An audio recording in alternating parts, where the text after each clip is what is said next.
Selanjutnya, kalau saudara baru pertama mendengar live streaming saya, ini sudah ada saya sampaikan di live streaming sebelumnya. Jadi dasar pemikiran mereka percaya ada 3 zaman, yaitu zaman hukum Taurat, Tuhan itu bernama Yahweh, wujudnya roh, pekerjaannya mencipta.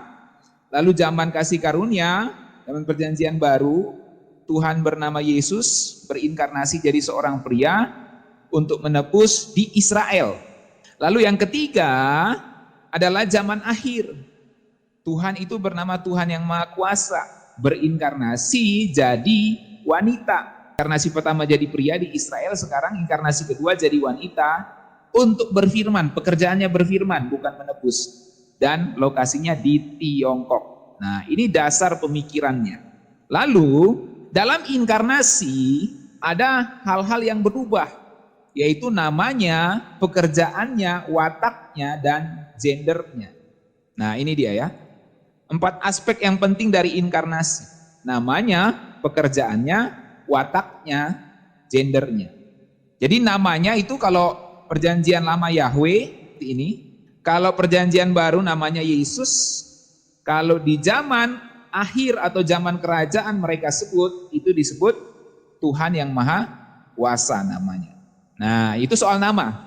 Pekerjaan, kalau Yahweh itu mencipta, lalu kalau Yesus itu menebus, kalau Tuhan yang Maha Kuasa itu berfirman, itu pekerjaan.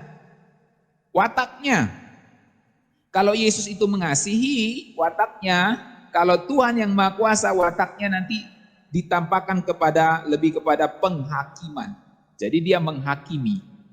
Lalu gendernya, kalau Yesus laki-laki, kalau perjanjian lama tidak bergender karena roh, lalu kalau Yesus itu laki-laki, kalau Yesus inkarnasi kedua atau Tuhan yang jadi wanita itu, gendernya adalah ya wanita. Kalau ditanya kenapa gendernya perempuan? Salah satu alasannya Tuhan bukan hanya Tuhan atas laki-laki, tetapi Tuhan atas perempuan. Itu salah satu alasannya. Jadi bangunan teologi mereka itu berdasar pada pertama 3 zaman, lalu dari 3 zaman itu dijelaskan Tuhan berubah namanya, pekerjaannya, wataknya, gendernya. Makanya kalau di inkarnasi kedua itu jadi wanita, kalau di inkarnasi pertama jadi laki-laki. Karena Tuhan bukan cuma Tuhan atas laki-laki, tapi Tuhan atas perempuan. Nah, itu logika yang mereka bangun. Ini kalau saudara tanya, yang mana wanitanya? Ini dia. Ya.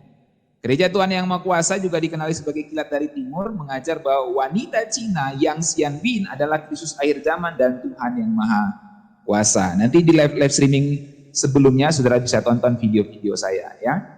Nah, lalu inti ajarannya apa? Mau menyingkirkan Alkitab. Mau mengalihkan dari Alkitab perjanjian lama perjanjian baru ke buku firman menampakkan diri dalam rupa manusia yang mereka sebut Alkitab akhir zaman. Saya sudah kasih tunjuk tadi di YouTube-nya, di website-nya, di semuanya pegang buku firman menampakkan diri dalam rupa manusia, bukan Alkitab. Nah, itu sebabnya dalam web, gambar-gambar dan video-video film maupun video-video klip lagu-lagunya selalu buku firman menampakkan diri dalam rupa manusia itu ditampilkan selalu. Kalaupun ada ayat-ayat Alkitab yang ditampilkan dengan gambar Yesus dan cerita-cerita Alkitab, itu hanya untuk kamuflase atau penyamaran dan strategi menarik minat orang-orang Kristen. Seperti yang saya kasih tunjukkan tadi di YouTube tadi itu. Hanya kamuflase, menarik minat orang-orang Kristen. Jadi berhati-hati ya, yang ini. Nih, ini yang saya bilang. Ini gambar-gambarnya sangat rohani. Tetapi intinya semua mengalihkan dari Alkitab ke buku firman menampakkan diri dalam rupa manusia. Jadi jangan tertipu dengan gambar lalu berkata, oh ini ajaran rohani nih, ajaran benar. Nah, perhatikan ini. Ini jelas sekali bukan Alkitab perjanjian lama perjanjian baru, tapi buku firman menampakkan diri dalam rupa manusia. Jangan tertipu dengan gambar-gambar begini. Ya kalau saudara mau pakai gambarnya taruh ayat Alkitab nggak apa-apa ya. Ini kan tuh gambar juga kan. Nah ini Tuhan Yesus, tetapi di sini buku firman menampakkan diri dalam rupa manusia. Nah tulisannya ini salah. Tuhan Yesus sudah lama datang diam-diam sebelum bencana. Nah, nanti saya kupas itu soal itu ya. Oke.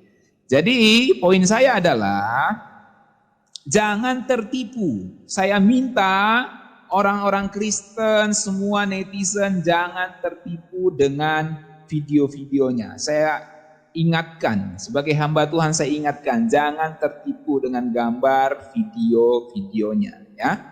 Karena mereka buat sangat menarik sekali. Oke. Nah, ujung-ujung dari semua gambar, video yang menarik itu adalah untuk mengajarkan bahwa kita harus percaya bahwa Tuhan sudah datang inkarnasi jadi wanita yang tugasnya berfirman. Firmannya dicatat dalam buku, firman menampakkan diri dalam rupa manusia, dan itu disebut Alkitab akhir zaman. Alkitab PLPB sudah usang dan kuno serta kadaluarsa. Ini saya sudah sampaikan. Strategi penyesatannya adalah membangun pemikiran kalau kita bantah ajaran mereka, berarti kita memberhalakan Alkitab. Nah, jadi kalau kita menolak Yesus wanita, Yesus inkarnasi kedua ini yang jadi wanita, yang Sian Bin, maka kita dibangun pemikiran bahwa kita adalah orang-orang Farisi. Kita ahli-ahli Taurat yang menolak Yesus. Gitu. Jadi dibangun pemikiran begitu. Kalau kita pakai ayat-ayat Alkitab, maka mereka mengatakan Alkitab itu sudah usang. Jadi kalau kamu percaya Alkitab, maka kamu mendewakan Alkitab, memberhalakan Alkitab. Itu pemikiran yang mereka bangun. Lalu mereka bangun pemikiran bahwa Alkitab PLPB itu hanya perkataan para rasul dan para nabi atau orang-orang yang dipakai Tuhan, bukan perkataan Tuhan sendiri. Kalau buku firman menampakkan diri dalam rupa manusia, itu adalah perkataan Tuhan sendiri. Yang ini nih, perkataan Tuhan sendiri. Itu mereka bangun pemikiran seperti itu. Oke, kemudian cepat saja karena ini sudah di live streaming sebelumnya, saya hanya mereview. Lalu mereka bangun pemikiran ya di buku firman menampakkan diri dalam rupa manusia bahwa orang baca Alkitab ribuan tahun gak ada perubahan. Padahal banyak orang-orang berubah karena ajaran Alkitab.